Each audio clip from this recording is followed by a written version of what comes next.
Hello, good morning, good afternoon, good evening, wherever you are. Welcome again to another Talk Architecture episode podcast with your host, Naziaty Mohd Yaacob. And today, I would like to discuss on how I decided to go into academia and how to find balance when teaching and doing research and practice at the same time. I recognize that this is a topic that a lot of people would like to know, younger people especially, and that, a lot of us that practice architecture that perhaps had an inkling or a sense of wanting to be a tutor, wanting to teach and share our knowledge with younger people, we go into it thinking we're gonna get something out of it in terms of usually we're trying to share our knowledge and understanding with the younger people. And we think that we can contribute, or for some people, maybe give something back to academia. Now, there are two things here. One is being a full-time lecturer or tutor in academia, and another being a tutor, maybe part-time with a practice outside. For the first one, can you as a full-time academic staff in a university, in a school of architecture, actually practice as well? So I'm going to get a bit of tempo here because that will help really with the conversation. And one of the things that we'd like to know is that how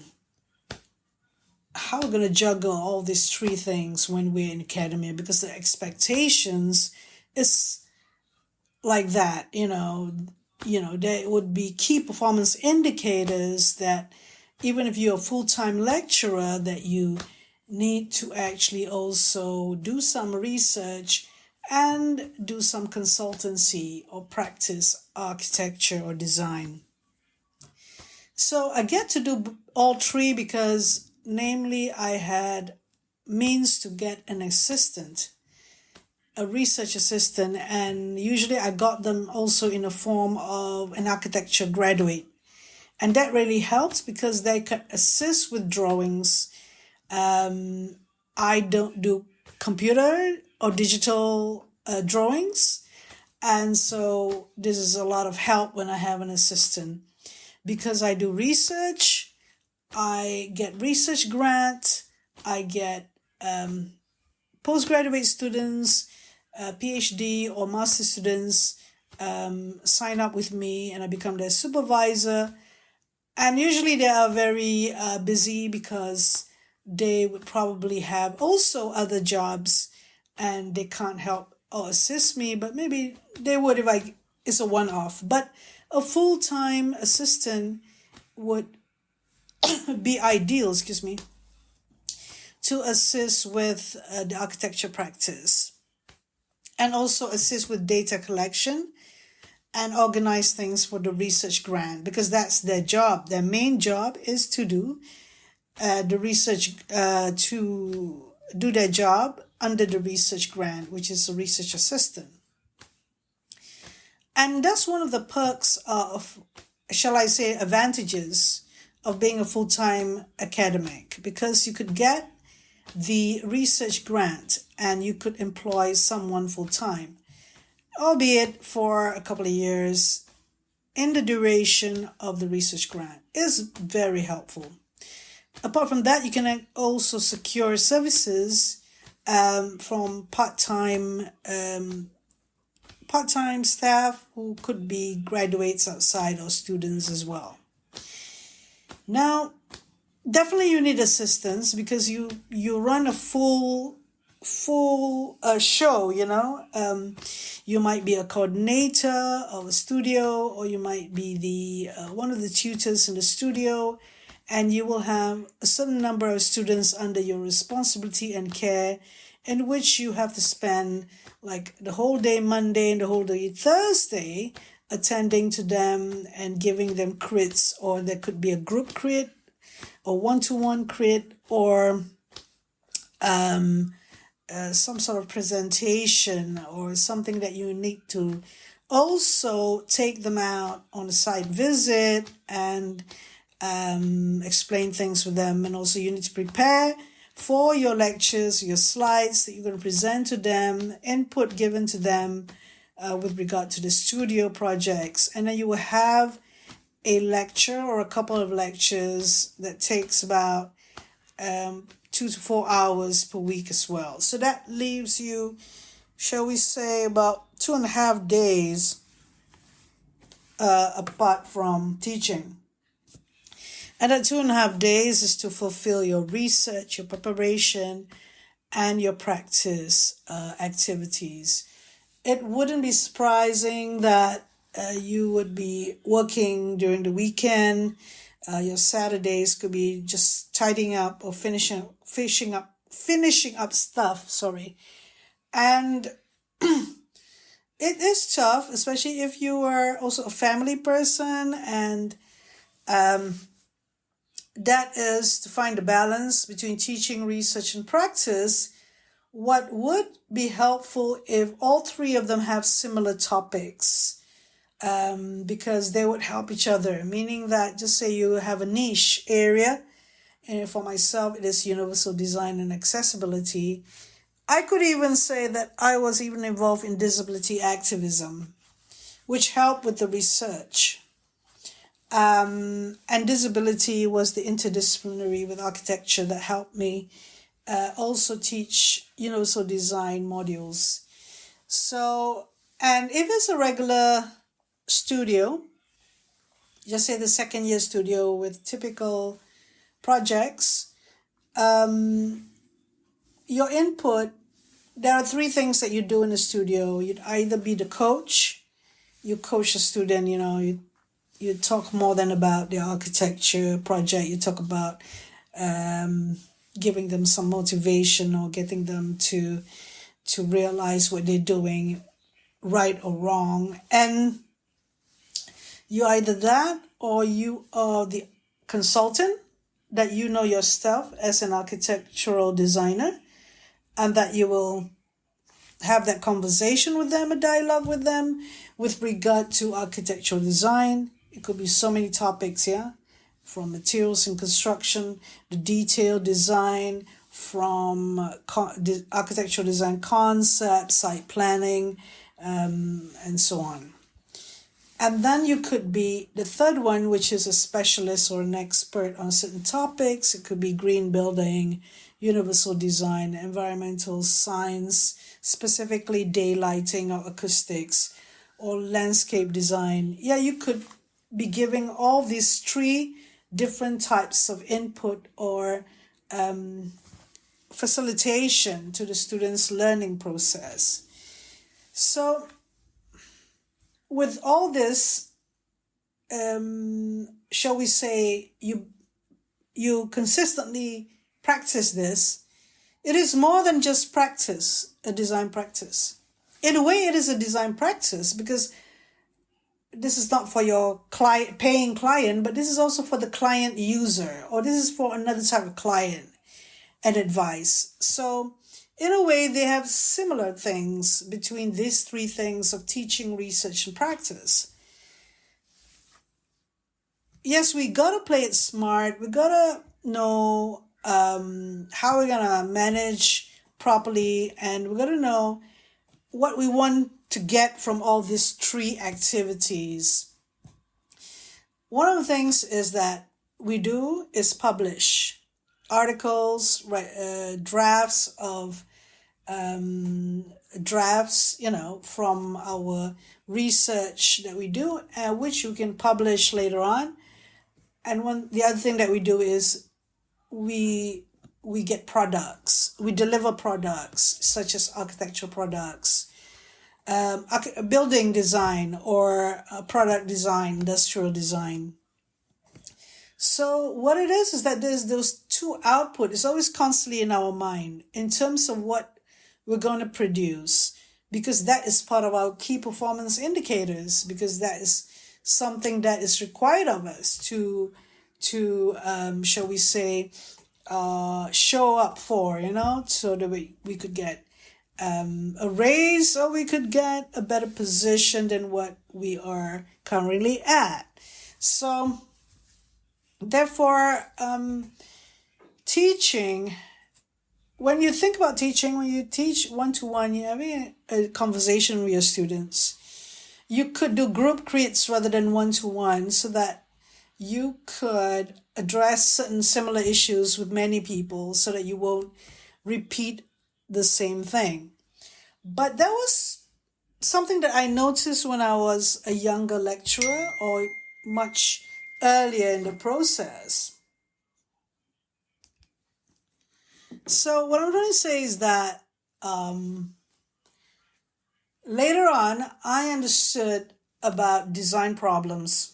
This is something new. This is something that I've been trying to relate to other people with regard to what is architecture education about. That we are resolving design problems. And the more challenging the problem is, the more layered, the more that we need to address a lot of challenges, the more difficult it is, the more complex the design problem is. So when you look at what a student project is, if it's in the 5th year or it's in the 2nd year, sometimes you think that, in the 2nd year is kind of like I'm dictating, or I'm giving instructions to the students and they need to follow my instructions, which is the wrong approach for education. Anyone from the 1st year, from the beginning until the end, they need to own the process. They need to decide for themselves, because that is what it's all about. Trying to make decisions. Trying to make decisions and making those decisions, sticking to them, accountable for what decisions that you have made. You have heard of students during a crit saying, the teacher told me, the tutor told me to do this. And I get so upset, especially if the students are just, you're not a waiter in a restaurant. I mean, you're going to be an architect, you're going to be a designer, you have to make decisions. So, but I won't blame the students about entirely of that sort of attitude. I would blame the whole system, and that includes how the tutors facilitate the students' learning. Facilitating the students' learning include giving them more than just architecture, the way how to think, how to observe, how to analyze, and how to get and put them all together. So we actually need to understand what is happening in architecture education, to take a step back and see that, oh my God, this is not working. We got to resolve that. And in the team of tutors in that studio, we could discuss with each other, that's not happening. We just, our students are not understanding this topic. It could be any topic at all, isn't it? From 1st year to the 5th year. You would think that in the 5th year, they would sort out already a lot of things and you don't have to teach them stuff. But surprise, surprise, you will find that some students in the 5th year not able to understand how to do this design properly. That is because the whole of the system, the whole of architecture education do not understand the design problem. Shall we say in a design thesis, a market, designing a wet market in Petaling Jaya Old Town. That was one of the podcasts that I discussed on the design problem, and I used that particular case study. For the student of architecture, which is doing a design thesis of a market, On the outset, you would think, oh no, that's not challenging enough. Wet market, oh my God, what can you design? But there is so many things that the challenges in the urban design stage, in the master planning and how it's integrated in the context. And then you have all those infrastructure issues of what is happening in the market. There's loading, unloading, throwing the trash. Are you going to recycle? If you decided to get the building to be something that also do composting and recycling, then that's another challenge. Then you decided to do the design of the kiosk and the stalls. That's another challenge in detail. And then you study about the selling and the buying spaces. And then you study about the social spaces, the social architecture that a white market can do. That's another problem. And then you could, understand how the wet market is a magnet for social interaction, especially for the older people in that area. Then you look at demographics. There are so many design problems and challenges that you can tackle, from environmental science to building construction, to universal design, to, shall we say, typology of the market building, obviously, space planning and so on, and how you got to deal with the recycling and the waste management. So that is enough for a year's thesis. Don't you worry about it. That the design problem is enough for the design thesis. What happens in the second year? Just say in the second year, you are going to ask the student to do a market, a wet market, in the same site in Petaling Jaya, or even in the third year. But the second year can do also. But you get them to do 2 stories or not more than 3 stories. And they would be able to do it. And they would think about the services or the certain aspects of the design which you want them to design. The services, for example. Or you want them to design the environmental science, or how the thermal comfort and so on. Or you want them to design just a space planning and how to differentiate wet spaces and dry spaces, for example. And maybe what you do is set out at the beginning, it's going to be a 7 weeks project or 14 weeks project, and what are the deliverables and what the student will come out. In terms of the average student, not the top student or the students who are lagging behind. Average outcomes that you desire and in your team you have agreed.